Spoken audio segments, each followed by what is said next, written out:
Hi, my name is Emma McHugh and this is Petaldriven. Today we're going to work with this great piece from Accent Decor. It's called the Textured Pot. Vases like this really put a little bit of personality on your standard simple glass vase. They let it speak a little bit louder about your personality, about the personality of the flowers. So I think I've chosen a good combination today. It's all about texture, just as the name says, textured pot. It's a little different from our last arrangement, so the mouth is only about 2 inches, so we're not going to tape it, we're going to arrange right in. So what we're going to start with today is actually some thistle.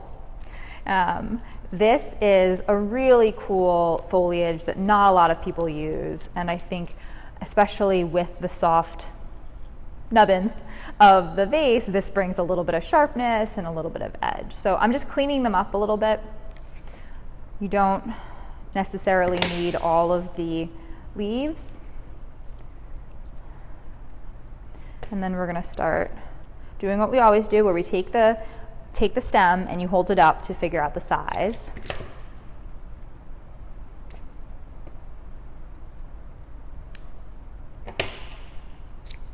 Cutting at an angle. It's always easier to cut more than it is to cut less. Once it's cut, it's cut. So even if you have to go back in and add another snip, they're a little spiky. A little different from the thistle you see Winnie the Pooh eating, or Eeyore for that matter, but great for the more modern family. There you go. All right, so we have our base, very spiky. We're going to go back in with another accent flower called Call. So I'm actually removing all of the leaves from this guy. So you see the thistle goes all the way down. So I'm just going to supplement throughout with these.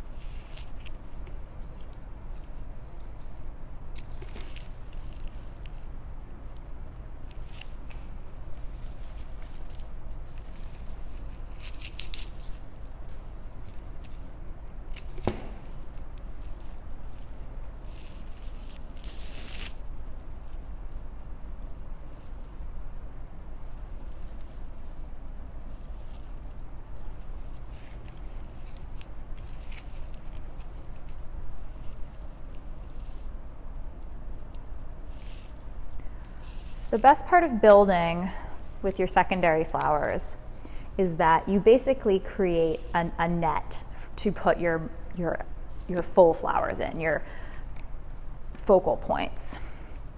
So what I've got here is actually Scabiosa. This is a Scabiosa flower, and it's a really cool flower. It's got a lot of texture, it's very unique, and I think it balances well with this modern, rustic look we have going.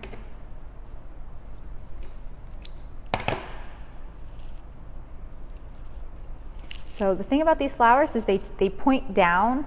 It's just in their nature. So you have to play with that as you arrange. Make sure they're either resting up against something or they're naturally where you want them is to point downwards.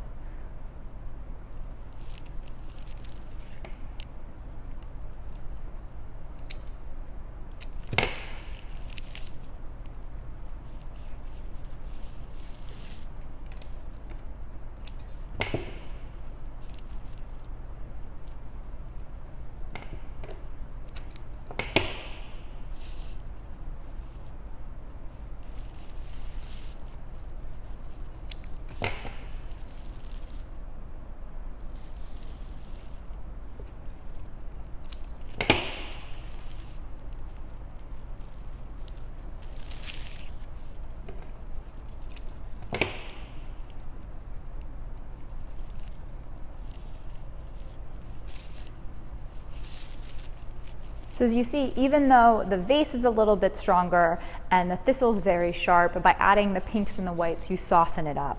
So you could definitely see this on a table at a bridal shower, for maybe a city bride. You can see this at a baby shower, anywhere where there's a lot of women.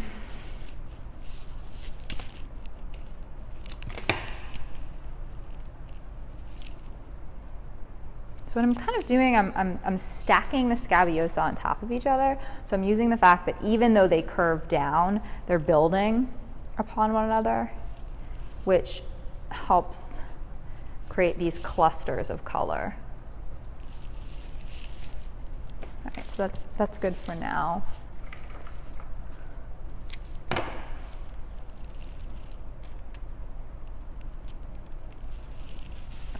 So next we're going to go layer in the tulips.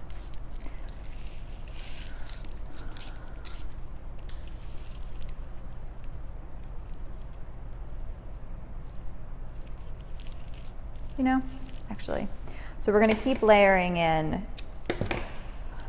more stilbe, more scabiosa, and then more thistle to build this up and really make it full all the way around.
I'm doing, as you see, I'm kind of like going in and fluffing everything. It's because I am, that's what I'm doing, I'm fluffing. So as you build your centerpieces, a lot of the times you start to smush the flowers in. So when it's almost done and you've got one of these loose, wild arrangements, a lot of the times I like to go in and pull out some flowers so that they stand a little taller.